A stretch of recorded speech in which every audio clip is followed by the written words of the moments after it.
Welcome to this virtual session at the Six Bridges Book Festival. Thank you for joining us. My name is Jay Bradley Minnick, host and producer of Arts and Letters Radio. And today we'll be talking with two novelists, Akil Kumarasamy and Aamina Ahmad, about their books Meet Us by the Roaring Sea and The Return of Faraz Ali. Akil, Aamina, welcome. Hi. Hi. Thanks for having me. Making sure your mics work, so we're good. Yeah. Okay, so this is how we plan to have this work. I'll briefly introduce each of you, and then we'll hear a short reading followed by a discussion from each. And then we'll hear another brief reading and another discussion. I hope we can get there, situating each novel in terms of the passages you read and its history and culture and character. So, Akil Kumarasamy is the author of the linked short story collection Half Gods, and I just kind of wanted to show you this book. After I read your book, I bought this one, and it's just amazing. It's also a series of linked stories, and it was named a New York Times Editor's Book Choice. Your works appeared in Harper's Magazine, American Short Fiction, and others. You've received numerous fellowships, and you're now an assistant professor at Rutgers University, Newark, in their MFA program. And your new book is Meet Us by the Roaring Sea. And here is that book. And Aamina Ahmad is the author of The Return of Faraz Ali. You're a graduate of the Iowa Writers Workshop, and I wanted to give a little shout out to Kevin Brockmeyer, who was your teacher, and I'm pretty sure he's in this session. So you've had a good mentor. And you've received the prestigious Stigner Fellowship, a Pushcart Prize. Your fictions appeared in One Story and the Southern Review. And you've just moved from Berkeley and taken a job in Minneapolis as an assistant professor. So congratulations. Thank you, Brad. You're welcome. Let's begin with you, Akil. This book, Meet Us by the Roaring Sea, is set in the near future, and it alternates between a woman who's coming to grips with the death of her mother, and she sets off on a journey through artificial intelligence, television, and at the same time, she's translating an old manuscript about a group of female medical students living at the edge of war who are both working theoretically and actually through the concept of radical compassion. There's ideas of language and translation, and they all abound. So Akil, if you would you situate the passage you're going to read for us and then read a little bit from Meet Us by the Roaring Sea? Yeah, thanks so much, Brad. I'm just going to read the opening page. So it doesn't really need much introduction. I guess the character has just lost her mother. A mother is a slippery thing. She brings you into the world and then departs. All your mother has left for you are these rough-cut memories that both sting and shimmer when held too closely. In one, she sits next to you and asks you to be grateful that she is dead. You clench your teeth, and she tells you to spit out your anger. It will lessen the pain, she says, embracing what hurts. You don't look into her eyes because they are entrances to all these unsaid feelings, regret and longing, and you are afraid of how her face might crease into pity for her weak, sad daughter. Aya, do you know which came first, mother or egg? You live in your mother's, your grandmother's, your great-grandmother's house in Queens. It's a ghost house filled with your mother's archive. Old rotary phones from Atlanta line the living room wall. Stacks of magazines tower over the dining room table. Flowers wither in milk jugs. Your mother's mind is this collection of ephemera from the near past that you haven't touched since the funeral. She possessed a spatial muscle memory. Take 3 steps west of 1930 rain boots and then jump into the swamps of Florida. It was a shorthand of things, people, places, and years you had mapped out in your mind to navigate childhood. And now, without her, meaning has floated away, as if she possessed a gravitational force that held together everything, even you. Thank you. Wow, that was wonderful. Thank you. Yeah, so it kind of, well, I talked to you on the phone and I said, this is a pretty heady book for me. It was really so well written and so imaginative. And it begins kind of with a recounting of the death of the mother, but then it goes into this very interesting journey. How did you go about writing this? Where did the ideas come from? Yeah, this book, I feel like compared to my the first book, which was a short story collection, I guess it was sort of just kind of following interest and seeing where it was leading me. I first started this book with this inner manuscript that was in the first person plural, and it was about the group of female medical students, and they're I don't name places, but they're at the tip of India, in the border between Sri Lanka. And they're medical students, and there's a drought happening, and there's a lot of refugees coming in from the war. So they're kind of thinking about, how do I manage the situation? How do I both kind of, they're going through a lot of suffering at the same time, how do I help others at the same time? So they kind of create this philosophy of radical compassion. So I started with that collective voice, not knowing that this is going to be a translation, not really knowing much. And just kind of following it where it took me, and just writing into the known spaces of the book. Like, I knew of this part of the book, not knowing it was a manuscript. And then I ended up going to the Institute of Jazz Studies, looking in their archives in Newark. And then I ended up in the Schomburg Center for Research in Black Culture, doing a fellowship there. So all these different pieces sort of kind of added into my into the structure and information of this book, and thinking about like archives, thinking about kind of radical imagination, and also thinking specifically about kind of this kind of female collective imagination, and having this sort of communication that's happening beyond across time periods, and also Right. geography. Yeah. Yeah, no, and I know you like to link things, right? So this is neat because it's linked and then linked within. So there's these linking of stories throughout, and then a linking to a kind of past. Would you talk about linking stories and how you were able to do that so effectively? Yeah, I think, because there's the two kind of narratives that are happening in the book. We have like this future narrative that's happening future in New York City, and there's like much more AI, and there's like the woman who's translating the manuscripts, also an AI coder. And there also it happens in vignettes. So I was both thinking about how to make sure like these vignettes felt really interconnected, and that sometimes was just through kind of thinking of echoes and like what's kind of being mirrored. But I think the hard part was figuring out how to make sure that the inner manuscript always felt like it was communicating to the outer world of the translator's world, making sure those concepts kind of spoke to each other and had a kind of kaleidoscope effect, so that like, they were both creating the different layers with each other. So I think that breaking that down was that was part of the revision process, making sure, especially the outer world was speaking, had like some sort of resonance with what was happening inside the manuscript. Yeah, and dystopic fictions and kind of near future fictions are kind of all the rage now too. When do you imagine this is happening? Because we're just kind of a little bit beyond where we are with artificial intelligence, but they're watching a whole lot of television too. So I'm wondering kind of where this is situated in time for you, at least the main story. Yeah, I think it's, as you said, like it doesn't seem so far off from today. Like the AI that they're talking about, it's not necessarily like it's a narrow AI which we have now. It's not necessarily general AI. It's not like there's androids. That seems like way off. So I think in some ways I want this, like the elements of the AI and technology to feel very rooted in today's world. So the book feels like it is speaking to like the present moment, but more like magnified present moment. But there's also, like you mentioned, the TVs. There's also this reality TV show about soldiers that's happening. So it is, and also in the manuscript, there's also TVs. I think you mentioned the linking. There's like these TVs in both strands, and also war, soldiers. Yeah, so I imagine this book was taking place like not so far, and that I wanted like the future to feel like a metaphor for the present.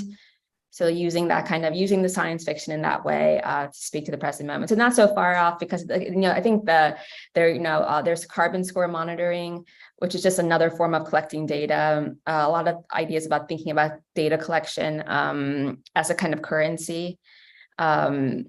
Yeah, so it's like it's just it feels just at like the tip of where we are almost. Right. And would you tell us just a little bit about like the cheese and the soldier's diary? Because it's just very strange. You know, we imagine it's a reality show basically but it's very vivid. Mhm. And then they in the real time, this guy has kind of come and he's living with them, but he's Mhm. not who he was. So Mhm. we're looking back at who we were or who people were, and then where they are in the present time. So you really bend time. And I Mhm. think, time is such an important element in any novel. How did you see yourself doing that? Yeah, I think like time bending was like very crucial for the book because it's also like the whole structure of the book is someone from the future, like kind of like translating a manuscript from the 1990s, which is already this sort of time bend, like these two different times are speaking to each other. Yeah, and also that the reality TV show is it's like a delayed reality TV show about soldiers that was like filmed in war zones. So it's actually like kind of playing with the idea of kind of witnessing horrors. So we have this kind of first ever reality TV show that it's actually being filmed in real time, Right. but it's only aired after the fact. So it's only aired like 3 years later for like kind of security purposes. Yeah, so I was kind of in, and also the book is very much has to do with kind of memories and kind of thinking about like these sort of like images and stories that we have and how that kind of continues to affect us.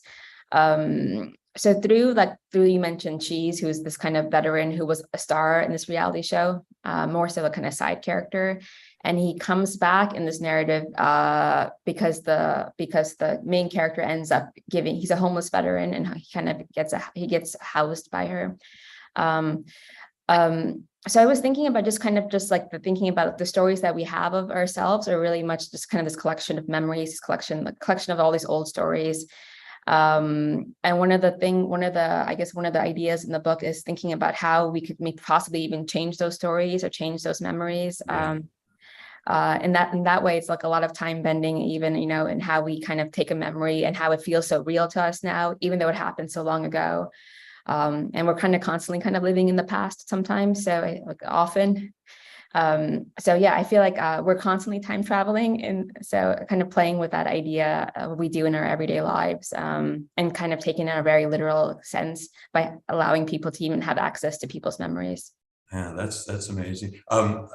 I see a little David Foster Wallace on the TV. I don't know, Yes. but they're always watching television.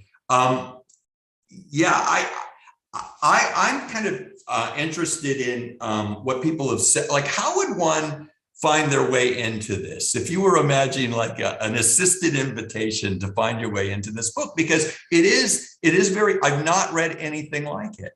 Any thoughts about, because it's philosophy, it's ethics, it's translation, it's language, it's memory, as you said, and it's a collective sense of feminism too. Help me, if you were to say, if someone would say, how would I begin to read this? Any ways in? Yeah, no, that's a good point. There's so many things in it, and it's very unusual because it's also in the second person and first person plural together. I think like at the core of the book, it's a question of like how do we care about each other in this digital age? Like how do we care about the suffering of others, and kind of seeing how kind of very interconnected we are and kind of entangled people are with each other, even across like geography and time. And so I think at the core of this book, it's like really about kind of like how do we care about the suffering of others, even across, so far away, like, there's so much things happening in the world feels like it's on fire like every day. How do we actually go about caring for people that are so far away, that seem like also in probably even a different time? Like what does that look like? Yeah, and I know we're gonna read a little bit more from the second part, which is like the translation. So it's the story within the story about radical compassion. So I'm gonna be really interested in that. Thank you. That was terrific. Thanks so much, Brett. You're welcome. All right, the second one, Aamina Ahmad. This one, I love, The Return of Faraz Ali, and it's such an interesting book, and we had such a nice conversation yesterday. It's embedded in history and culture, situated in Pakistan, in Lahore's walled inner city, which is called Mahalla, which is a red light district. The story follows several characters, but in particular Faraz, who's a kind of police officer who returns to Mahalla at the behest of his father, who's a high-ranking official, because he's asked essentially to cover up a murder of a young girl. And we move back and forth from 1942, 43 to 1968, and then 1971 to 76. So particularly with this one historically, would you give us a bit of the historical context and then maybe read something from it, and we'll talk about it. Sure, thank you for that. Yeah, the book begins, I mean, it opens in kind of the 40s, so pre-partition of India. And as you say, it tells the story of a man who is from a very particular district, a particular area in the old walled city. The old walled city of Lahore is, it's a really ancient part of the city. It's this very labyrinthine, maze-like area. And the red light district is just one little section of it. You know, the area is actually very famous for its food, for its artisans, and especially for musicians. A lot of musicians were based there too. And this particular red light district, there's a community there, a caste-based community, the Kanjar community, who have lived in that area for a long time, and they have been basically involved in sex work, and it's kind of a generational structure. And my character Faraz Ali is from one of those families. He's kind of a boy child from one of those families, and the story really opens, and that's the section I'm going to kind of read to you, which is when he's kind of removed from that area by his father, as really you know, in a bid for his father's attempt is to give him a more reputable kind of upbringing by removing him from that area and taking him away, and delivering him a kind of more middle-class existence, just because the stigma of being from that area is very strong, and the opportunities are very limited in, you know, given that Pakistani society is quite kind of hierarchical, and it's a society with relatively little kind of social mobility. So that's kind of the context of the world a little bit. Oh, great. Yeah, we'd love to hear a little bit. All right, so I'm just going to read you the opening. I love doing openings because, like Akil, you don't have to give a lot of context. Yeah. So it's my cheat. Okay, so Lahore, February 1943. It was said, or so he had been told, Fatima, beloved daughter of the Prophet, had not felt the heat of the fire as she stirred a pot of simmering halwa with her hand. She didn't feel the burning sugar climbing her arm, darkening to the color of her skin. Such was her grief. He didn't know the rest of the story. No one had remembered to tell him what sorrow had made Fatima more powerful than the fire, but he thought of her when his mother held up her hand to stop the men who came for him. She pushed him through the doorway behind her and called up to his sister, who knew exactly what to do. Rosina pulled him up the steep staircase to the roof. Then she let go of his hand to jump across the narrow gap between their roof and their neighbors. The terraces stretched behind her into the distance. She turned to him. Jump, jump, she said. How many times had he watched his sister and her friends hop from roof to roof till they disappeared? He wasn't sure he could do it. He was only 5 years old. Rosina made it look so easy, but he struggled to keep up with her. She was stronger, faster, always faster than him. Don't look down, just step across, she said. She held out her hand. Down below, he heard his mother screeching. A crowd of women had gathered around her. Others leaned over their balconies. They yelled to the men to leave her alone. They called out to God because God sees everything, and there had to come a time, his mother always said, that God would give you what you needed if you just kept asking. Voices rose around him. Others fell away. God hears you, sister. God hears you. And I'll just stop there. Wow, that's terrific. Yeah, so this book is so many things, right? It's history, it's a mystery in some ways, and it situates itself in specific times and places. How did you do the research for this? Because as you said, you know, the red light district is still there, but they're fixing it up a little bit. But at this particular time, it was a real cultural place that a lot of people went to. Particularly, there were artists that lived there. How did you research this? Yeah, it was a difficult book to research in the sense that there were a lot of contemporary sources about the red light district and the industry. There are a lot of documentaries about it. But I knew that given how closed and tightly knit that community is, it was not going to be easy to go and kind of access people from there. Like, people aren't going to tell you on your first or even your second meeting about the kind of work that happens there. So I did rely on quite a lot of ethnographic studies. There are a couple of really great ethnographies. In fact, one is more of a memoir than an ethnography, called The Dancing Girls of Lahore by Louise Brown. And she goes and basically kind of embeds herself within that community and lives there really periodically. Those books were kind of like my first insight into how that kind of subculture works. As you say, they are just one section of the old city, and the old city has become pretty dilapidated and neglected. And there is the kind of walled city of Lahore Authority, which is trying to restore. It's got these amazing buildings, like beautiful architecture, and they're trying to restore a lot of that. And as you say, the kind of while there was always something kind of salacious about the red light district, it was a kind of draw for many people, like until really like the 60s, so through the 30s and onwards. And actually, as kind of legal impositions were kind of put in place as Pakistan became more conservative, the area became sort of relatively neglected. Fewer people went. What they did was they put this kind of curfew into place, so that there were specific times of the night where you could have dancing, and then you were not allowed. You had to shut up shop. So there was the kind of the state has had a presence in kind of limiting the way that district operates. But the other interesting thing about the district, I think, is its relationship to film, because you had this community of women working there, but it also became a pipeline for the film industry. So the women who were the most gifted, the most talented, the most beautiful often moved into the film industry, into Lollywood, basically Lahore's film industry, and basically worked there as well. But there was always a price to pay. Yeah, I think that it's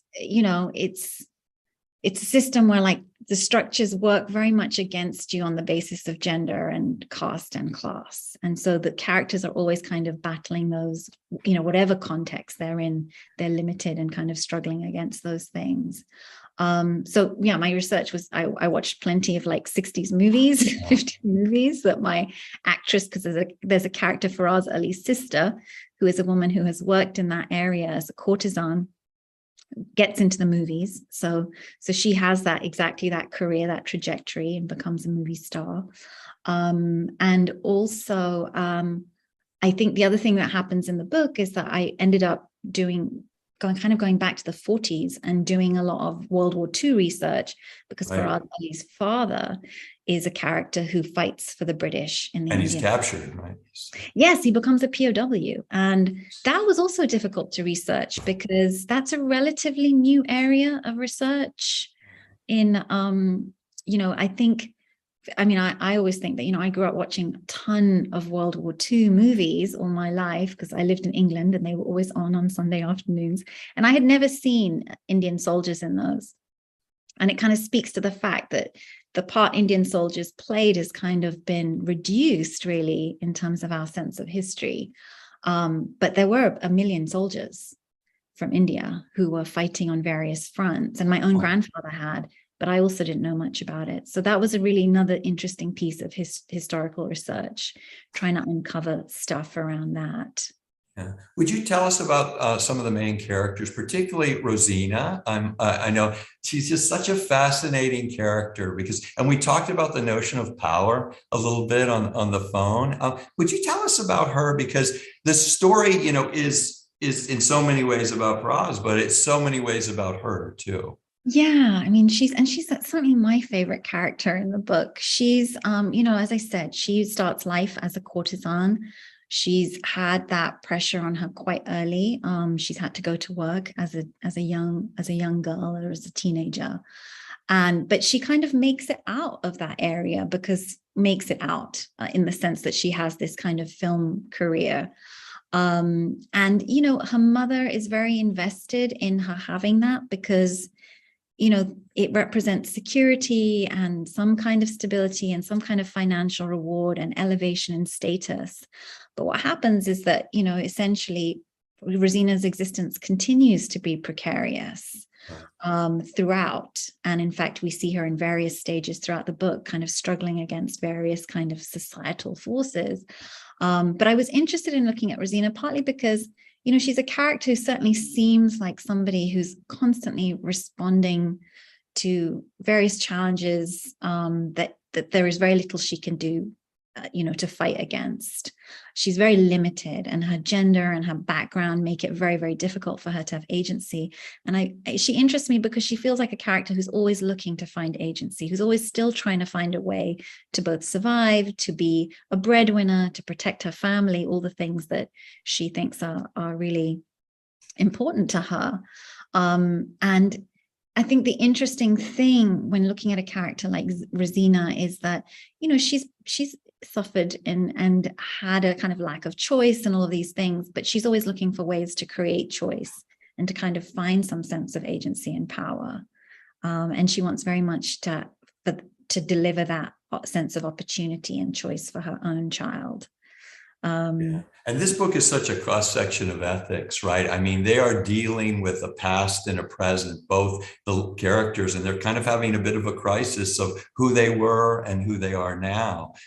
Would you tell us about Faraz a little? So he was brought up in the city a little bit, and then he's kind of taken away, and his father's this bigwig brings him back to basically use him in some ways to cover up this murder that's happening. But he has this ethical dilemma, and he's not sure how to handle it because on one hand, he wants to please his father. On the other hand, and it's the cover up of a murder. And on the other hand, he knows it's not right. Right. I mean, he was interesting to me just because I was interested in kind of the bigger question of how loyal we often are to institutions, whether it's kind of family or the state or the police. You're right, he's taken away, he's given a better life, not one that's close to his father. So his father is distant from him, but gives him the opportunity to kind of recreate himself in a more middle-class context, you know, away from the stigma of that background. And then he's put in kind of in confrontation with this big question of, am I going to do the right thing? And can I do the right thing? And I think it was that question that interested me. Like, you know, he works very much for the state. And at the beginning of the book, one of the first scenes we see him in is he's at a protest and he's beating a protester. Yeah, he's not the best guy. Not the best guy. And he is, you know, he certainly represents the way the police do, you know, state power, a tool of the state, in being a cog in an environment where the violence of the state has become very normalized, the violence of the state against people. And he is definitely part of that machinery. It's only going back and being confronted with what this looks like, what this kind of normalized violence looks like that he has, and thinking about his own roots and connection to this community that prompts that kind of questioning. And I think he was a character I struggled with a little bit because, you know, it's awful, that kind of outlook. Sure. But I think in writing him to kind of understand that for a character like that, you know, there's a lot of security in making yourself part of the state, and which gives you the protection of the state. And for a man of his class and his background, and with, you know, rooted in this kind of history, that's a kind of survival tactic as well. You know, it's better to be inside than be on the outside and vulnerable to the violence of the state. Wow. Yeah. Just so interesting. Also your notion of time, because we're dealing with 1942, 1943, 1968, and then 71 through 76, and then back to how did you, because this is a very interesting architecture in terms of its time frames. how did you imagine that working? I didn't, which is Yeah. I thought it was all going to happen in like one time period. Oh, you did. I did. I wish I could say to you there was a grand plan, but I think novels grow and you end up following certain curiosities and you're trying to understand your characters and you find yourself thinking, well, actually, I need to understand this. And maybe this is actually a really important piece. And I think with Faraz, I was interested in writing about 1968 specifically because I had grown up knowing a little bit about 68 because I grew up in Europe and knowing it to be this very important moment in kind of, in terms of the history of protest and revolt with 1968. And it was a kind of discovery for me to find out that similarly at the same time in Pakistan, both East and West Pakistan, there had also been this kind of very strong kind of street movement happening and a real time of radicalism in Pakistan, just as it had been in the US and in Europe.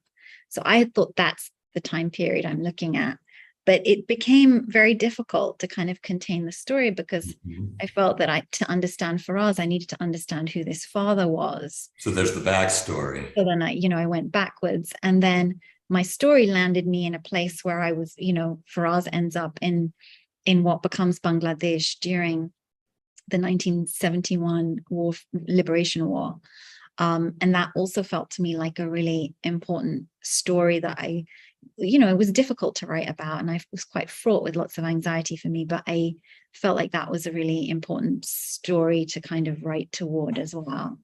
Yeah, very good. Yeah, there's such intersectionality actually between both of these books in some ways. And we'll listen to yours when she kind of meets, Rosina meets some hippies on the beach in the second part. And they ask her all about Liz Taylor and they think she looks like Liz Taylor.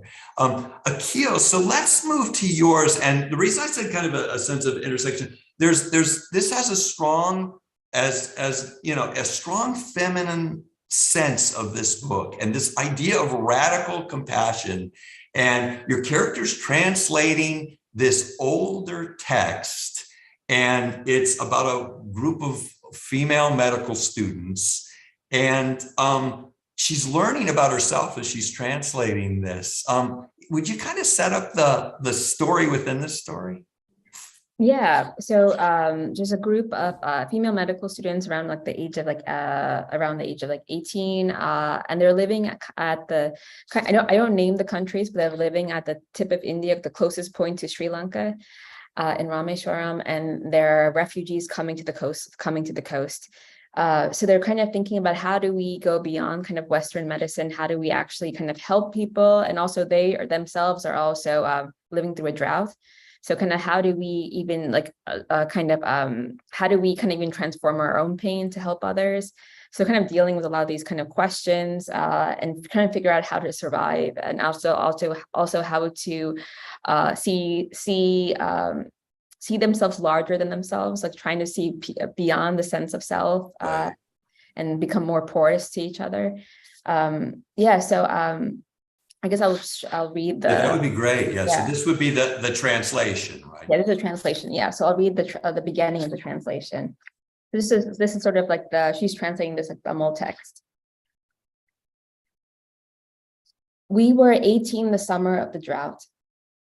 The cow's milk tasted of water, and the harvest had shriveled to half-formed things. Onions the size of chicken eggs were pulled from the ground, and lentils the color of the sky, the same bright blue as the dye from the garment factory. At St. Mary's Hostel, we survived off boiled peanuts and rice porridge. The single meal was meant to last us the whole day. The hunger was a lesson in the human body. And on our first day of anatomy class, we all looked drained and hollowed out, like the skeleton hanging in the front of the room. 17 girl specimens. Alone for the first time in our lives, we walked from the hostel to the canteen, our backs hunched and arms tight across our chests. And the older girls would look at us wordlessly while passing, their gaze like the steady surface of a mirror. We'd feel them willing us to look, step closer, reveal what we did not even know of our true natures. Sitting side by side, the older girls ate with a patience we had yet to fully understand. They chewed on a single peanut for 20 minutes, moving their mouths so slowly as though they were chanting. Sometimes they left their porridge outside the gates for a street dog, or they searched for the hungry before sundown, walking barefoot down the streets. To us, it seemed like they survived eating nothing at all. We had come from all different villages and cities across the state to the recently established medical college, only 29 kilometers from the island. Our parents were told we would get first-rate medical training because of the geography. How many first-year students were able to operate on patients? Our parents knew of the Civil War on the island, but with a distant recollection, much like their memory of the old epic poetry we shared, written in the same tongue, where ancient kings ruled the land and nothing as elemental as water divided dynasties. For them, these were like fables, old wives' tales, useless musings that brought only more hunger. We were mostly average students who scored high enough to enter medical school, but not enough for a government scholarship. With the opening of the medical college by the refugee camps, our parents prayed at the temple, the mosque, the church, thanking the Lord for the misfortune of others. As long as people suffered, we would be employed. When they spoke of the refugees, they expressed an oversaturated pity, their voices clouded with satisfaction. And before they could turn away, we saw the faint outline of a smile crossing their lips, as if they found a dark-edged pleasure in the image of us holding knives and needles, poking and prodding with our young, inexperienced hands. Wow, so well written. And I talked to you, I must imagine you worked on every sentence intensely because I love some of the sentences in here. So help us with this idea of radical compassion, because I think it's just this need, right, to imagine more than just alleviating suffering, more than just understanding and being empathetic to it, but almost embodying it. Someone else's suffering in your own self. Yeah, I think that, as I mentioned, kind of the crux of the book was like, how do we really care about other people? How do we really care about the suffering of others?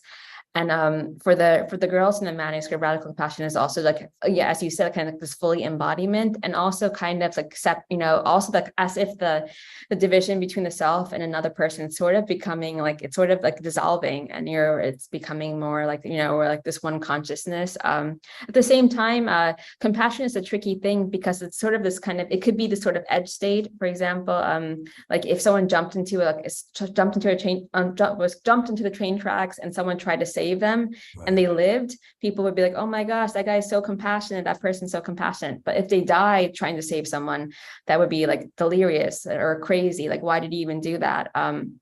So I was kind of interested in that border of compassion, of where it could kind of turn, and like where it also might feel like almost a sacrifice to care for someone so deep, like to care for someone, or even to embody that suffering.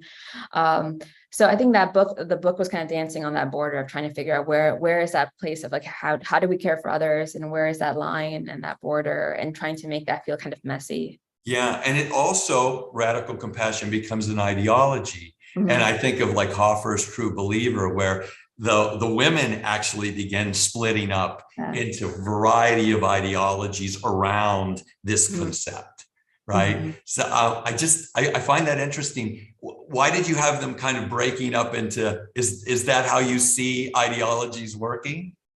Yeah, I guess I guess I saw things, even for some sort of this like ideology, philosophy, like people would have different visions of it. And especially it was not found, it was founded by this collective, right, that there would be people who would there would be always like a range of how people kind of like approach an idea.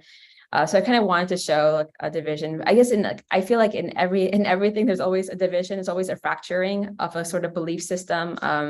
Even when we see even like national movements and everything, there's a sort of fracturing. So that Marxism, Marxism exactly. Goes one way, goes other way. So yeah, everything is a fracturing. So I felt like I was just in some ways just following the sort of the path of everything around us and how everything gets fractured. Yeah. Oh, very. And tell us about translation itself, because for me, this book is wholly about language in so many ways. We have ideas like radical compassion, but it's formed through language. And, the characters working with language, translating language, trying to understand a language that she isn't as familiar with, but is familiar with. Her professor's kind of helping her think about her life. What's the role of the translator here? And you're kind of a translator of this concept too. Yeah, that's true. There's a lot of translation happening. Yeah, I think, translation is in some ways, I think I describe it in like even in the book, it's just kind of this kind of movement from one place to another. A lot of translation also it makes me think of kind of this sort of immigration, this kind of movement to a different geography, a different language. And for her, this translation is kind of like a messy process because she's translating a kind of anti-colonial text, this text that might not even want to be translated into English. So it's kind of a bit like a monstrous text. At the same time, by translating into English, she's kind of resurrecting this group of girls from anonymity. She's bringing them back. She's giving them a larger audience by bringing them into English. At the same time, I guess the text is also questioning like, should some things like not be translated? Or, like what does it mean to be translating something into English? There's like, this language of kind of the language of power, language that has English has a lot of currency. But I think there's only like 3% of like of literature in other languages are translated into English still. So I think there's that aspect too. But also in the act of translation, she's also like you are also get entangled. You are also giving a voice to you're using someone else's words and you're giving a life to it. So in some ways, like it's like through these young women, she's able to kind of like even some way find a voice and also like find her way back into life too. So it seems like it's like in some ways they are both sort of helping each other, kind of salvaging each other. And then there's the AI. There's also this AI project that also deals with language, specifically coding as a language too. And what's the name of the AI? Oh yeah, like Bogey. Yeah, like, Bogey. Yeah, Bogey. Yeah. So I was thinking of kind of language on all these different levels. I also have like a past background. I was doing programming and doing other things. So I think all of that sort of fed into like I guess how we communicate with both communicate with technology. How do we communicate with even with words on the page? Like how is all this kind of communication happening? Yes, I was kind of looking at both the high tech and not that translation is low tech, but it's like something. Yeah, it's like with hand by your hand. It's not necessarily using some sort of like high-end artificial intelligence to do it. Yeah. My last question for you just with this one is you don't want to ask authors to explain their work, but I'm interested in kind of the collectivity of women. Mm-hmm. Thoughts about that? It's very because I did find my way into it very well, but it was really interesting to watch how these women are working together, against each other, with each other. I'm just interested in that kind of collectivization. Yeah, I guess in some ways I always knew. I guess the first person plural voice, that collective voice, first came to me first, and I think for me, for a lot of the book, it was like I think it was very hard for me to write in the first person. It was like this book was kind of asking me to get the kind of reader entangled. So the book is in the second person, and it is also like it's a second person, which kind of allows the reader to kind of step in. Even the first person plural is like we, as if it could be us too. And thinking about that kind of collective consciousness, I think it was also had to be tied with the fact that the book is also about compassion. And there's a lot of figures in even like in kind of Eastern philosophy, kind of bodhisattvas who are kind of this female goddess of kind of compassion. I think I was thinking about compassion as being something that's thinking about it's as something kind of very female, this ideology of a kind of trying to see the strength in compassion, and how compassion could be also this very fierce thing, and the compassion could be this very it's very difficult thing, this very difficult process. Yeah, because they're not always compassionate with each other. They're not compassionate with each other. Yeah, because it's self-destructing. It's falling apart too. There's as they're practicing, these ideas are falling apart. They're trying to be compassionate, but they're also fighting within each other, and they're pushing against each other. So I think I wanted to just kind of have that in sort of pressure cooker kind of environment. And also I think oftentimes when we have kind of narratives around war, like the children and the women are kind of left aside. So I kind of wanted to kind of kind of have a kind of female gaze in thinking about individuals kind of dealing with both kind of like the fallout of war, and also being kind of showing a sort of resistance, and also kind of fighting it in some way too. Yeah, that's great. I mean, would you tell us a little bit about the second part of this? I love it moves into a kind of intersexual space,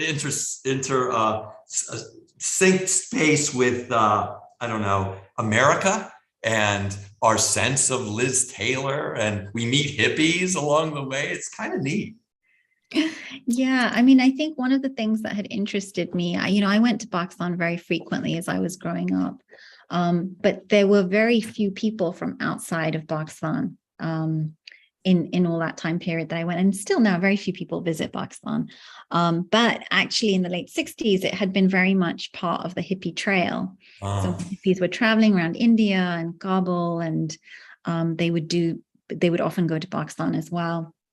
So I was really interested in this idea, especially because, as I said before, there was this radicalism happening, and there were, there was a sense of crisis here too, with Vietnam and protests happening here. And I was just kind of interested in terms of bringing in some of that into the book, or a sense of that time period. So in this particular scene, Rosina, who has been a courtesan, and as I said, has had this trajectory where she's moved into the film industry and had a period of success. And she's essentially, what's happened now is she's kind of aged out of that work. And she's had a period of being kind of the mistress of a fairly powerful man, and she's found that she's also being discarded by him. And because she has always been a breadwinner, and she continues to have that pressure on her, she's returned to her work as a courtesan. And so this happens the first night. This scene takes place the morning after the first night that she's gone back to this old work that she kind of thought she wouldn't have to do again. And she goes to the beach. She's on a job in Karachi. Most of the book takes place in Lahore, but in this scene, she's in Karachi on the beach, and she comes across these hippies who she has this interaction with. And I'll just read you a little portion of that. "You look like Liz Taylor," the man called out, and the women with him giggled. They were laughing at her, these half-naked women and this scruffy man. She pursed her lips. "You could be sisters," the woman with the sandy hair said. She smiled again. Rosina stared at them. "Liz Taylor's a movie star where we come from," the woman explained. The woman took a step toward her gingerly, as if approaching a wild creature. "She's very beautiful," she said. She was waiting for Rosina to say something, to thank her, perhaps to look bashful. She looked anxiously around at the others now and said something Rosina couldn't catch. Then she looked at Rosina apologetically, as if she were worried that they had caused offense. Of course, Rosina knew who Liz Taylor was. American stars were stars in a way she would never be. "Diamonds," Rosina said. When her mother had picked out Rosina's stage name here, it had been because of the sparkle of her green eyes. "They shine like diamonds," she said, and naming her for them could only draw riches. "Liz Taylor Diamonds," she said again. Yes, the hippie said with excitement, delighted that she understood them, grateful for the universal language that was wealth. "You like diamonds, like Liz?" The man laughed. He looked at her, his mouth open. It was a look, a pang she knew well. She pulled her dupatta off her head and let her hair fly up in the wind. She let the wind whip at her hair that was thicker, glossier, and far more beautiful than Liz Taylor's. She turned to the sea and threw her dupatta out toward the waves. There was a sharp intake of breath from the hippies. She turned around to face them, pleased at the theater of the gesture of a star. One of the women took a step into the water as if to rescue it if Rosina wanted. Rosina shrugged as it skipped away. There would be more rooms, more nights like last night when she would have to be here, but she could do it if she reminded herself what it was for. It was just a job after all. Rosina turned to the Americans. "No, Elizabeth Taylor," she said, deciding she would not be embarrassed by her broken English. She had seen a picture in the newspaper of a diamond ring Richard Burton had bought Elizabeth Taylor, the stone big and flashy and lush. "I buy my diamonds," she said, mustering as much pride as she could. "Me." With that, she walked away, knowing they would watch her till she disappeared. Because like any decent actress, she knew the way you closed a scene was what counted. Wow, that's so beautifully read. I love that. Are they doing an audiobook for this? Oh, there is an audiobook. Oh, Yeah. there is one. Okay. Yeah, Did there's a you read it? wonderful No, I didn't. But there's Okay. a wonderful actress called Nina Wadia who reads Rosina's part, and she's absolutely stellar. Wow. Yeah, I can't wait to hear it. Yeah, you're a beautiful reader yourself. So help us with, as you said, this is kind of, in the 60s, and there's this kind of cultural setup here. And then Rosina, she's just such a beautiful character. She realized kind of what all the trappings of fame was. And now she's kind of set back to where she was, but she's wiser. And you told us a little bit about her journey. Could you expand upon it a little bit more, like growing wiser and recognizing in some ways what's important and what's not? It seems she does that. Yeah, I think so. I mean, I think a lot of the time Rosina as a character is responding to various crises around her. She's continually put into situations where she kind of has to find a way forward and a way out. But there is a sense of kind of rootedness in like, this is the reality of my life, and my job is to keep problem solving because I have people who I'm responsible for. And I think this scene, for me, the scene is she at this particular moment is feeling like she's kind of feeling a bit trapped by her situation again. Right. And she's always looking for ways in which she has control. And for me, the scene was very much about her kind of trying to find a sense of her own status and power and in this particular moment, even if it's not really there, even if she's having to resign herself to another new situation where she's feeling disempowered, she performs power. Right. And, that in itself is something that gives her solace, I think. And I think the nature of her work, the nature of the life that she's led means she understands a lot about the importance of performing power. And what it means to do that. And I'm just wondering, like, as an older woman, kind of seeing what she's been through, there's a lot of self-discovery, right? I mean, it seemed like early on she kind of went with it, she did, but here she makes some strong gestures about, I don't really want to be that anymore. But I realize I need to do certain things, when her own story is co-opted, or the idea of her story is co-opted she won't have it. And you would think maybe when she was younger, she might well have put up with it. I'm wondering what's she not willing to put up with now? I think she's drawing lines, and I think she also makes sacrifices as well along the way. She also has a daughter who she wants that daughter to have more options than she once had. But I think often her own desires, she kind of nixes, in order to maintain that role.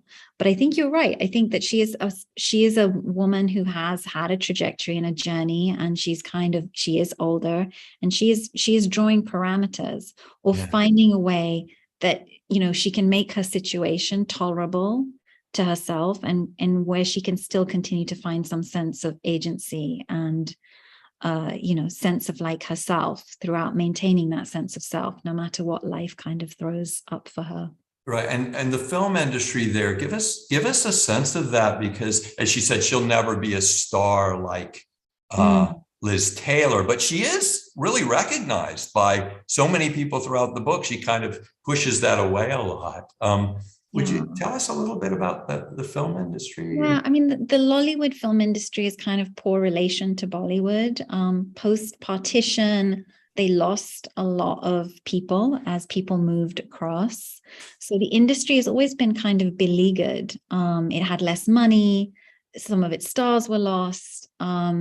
And technicians and creatives. So it's especially during this period, it really has to kind of fight to survive, and it gets harder and harder as well over time. At times there are bans, and actually what ends up happening in the 80s, because in fact Lollywood kind of disappeared for a period of time. There was very little stuff being made.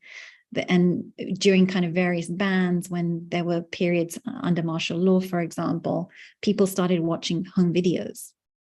So VCRs and basically films from India became what people watched. And, the less people spend on an industry, the less money there is for those people in that industry, and the fewer the resources are that to continue making films.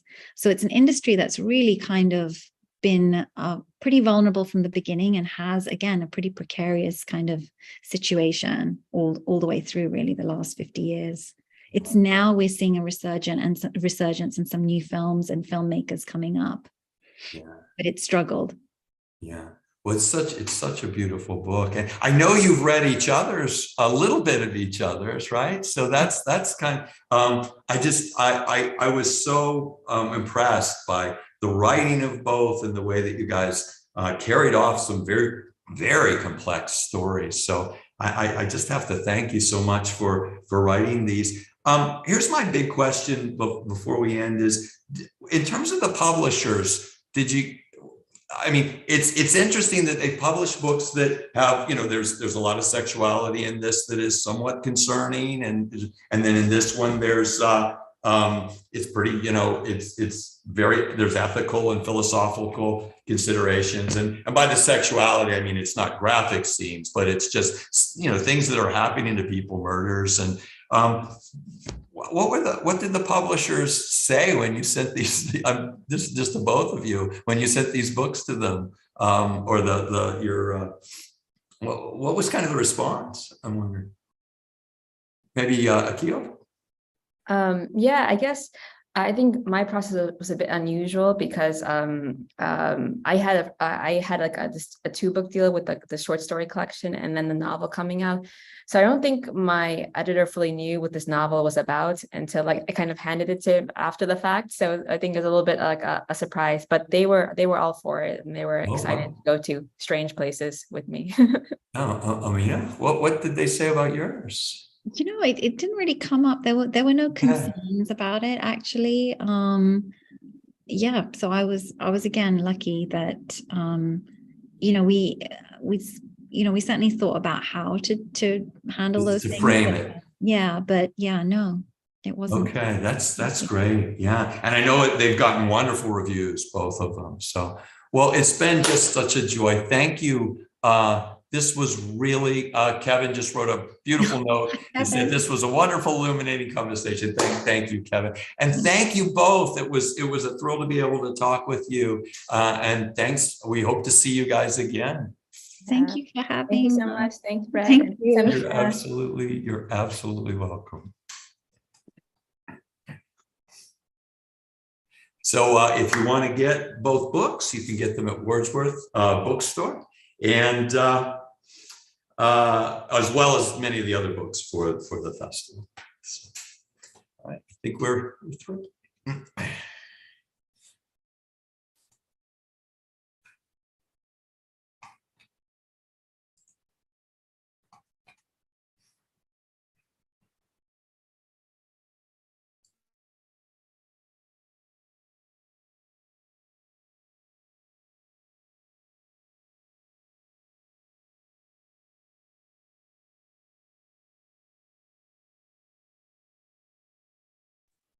I'm assuming we're off. I don't know.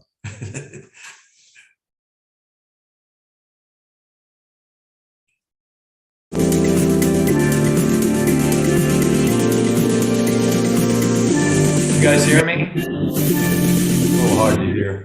Thank you very much.